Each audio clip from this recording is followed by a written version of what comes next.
Paano nga ba gumawa ng PhilHealth online account?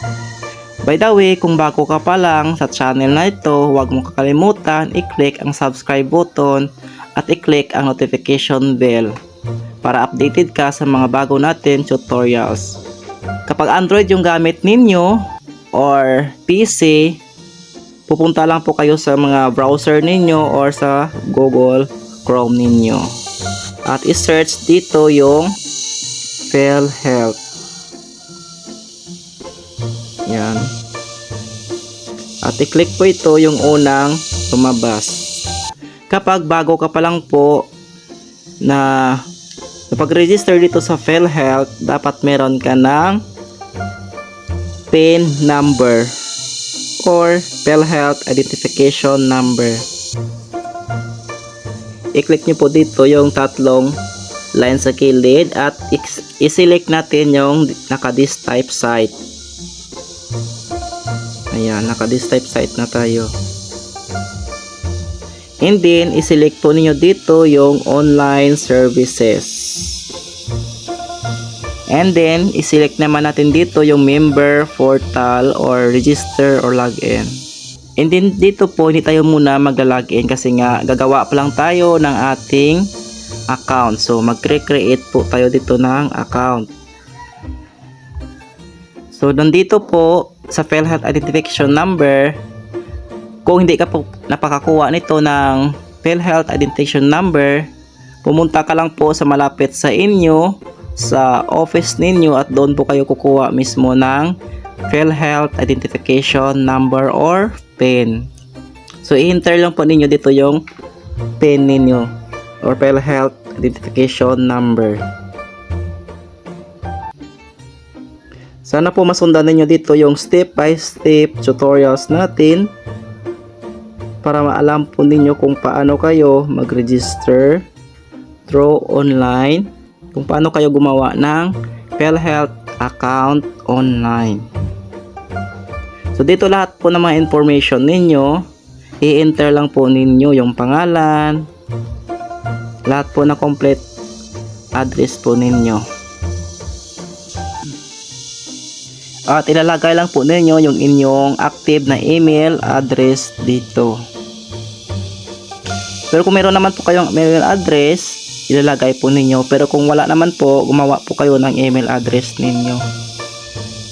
Pero kung meron na kayong existing email, ilagay nyo na lang po. At saka yung inyong mobile number. At dito naman po sa preferred password at confirm password, dapat mag-match po sila at parehong pareho. Katulad po ng sample natin na Pedro at 123. So ilalagay lang po natin dito yung ating password. Pagkatapos nyo po ilagay yung preferred password at yung confirm password na nakamatch na po sila lahat, ilalagay naman natin po tong CAPTCHA. Pero pag hindi niyo naman po naintindihan yung CAPTCHA, pwede niyo naman po i-refresh yung CAPTCHA at ita-type dyan. So ayan, na-type na po natin at i-check lang po natin yung ating mga information kung tama. So create an account na tayo. So processing, please wait. Hantayin lang po natin yan matapos yung processing, please wait. So nandito na po tayo sa member portal account at meron po nagsisend sa atin sa email natin. Puntahan lang po natin yung nagsend sa email natin para i-click po natin yung ma-activate yung ating account. So pupunta na po tayo sa ating email. So kapag nandito na po kayo sa email ninyo, dapat naka-Chrome na talaga guys. I-click natin yung link na yan. Diyan natin i-activate yung ating account. So i-refresh lang natin yan guys para makalagin na tayo. So ayan, account successfully activated. So refresh natin and then dito ilalagin na po natin yung account natin at saka password. At ita-type nyo lang din dyan yung CAPTCHA. Dapat i-refresh po ninyo yan. So pag nandito na po nakalagin na kayo, nandito na po kayo sa inyong mga member information. So, pwede nyo po makikita dyan yung inyong contribution kung nakapagtrabaho na po kayo or nahulugan po talaga ng inyong mga company or agency.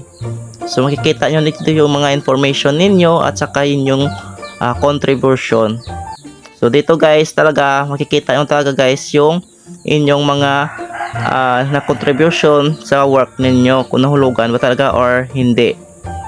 So transparent na talaga makikita nyo. So ito kasi kagandahan ng PhilHealth guys, no? Sa ngayon wala pa silang apps, kundi ito pa lang ay Google Chrome na sa website nila. So dito makikita nyo guys yung mga contribution ko year 2022. So ito guys, so makikita nyo dyan lahat. At saka dito guys sa member information, pwede nyo guys i-download kung naghahanap yung inyong employee ng member information, i-friend nyo yung inyong MDR.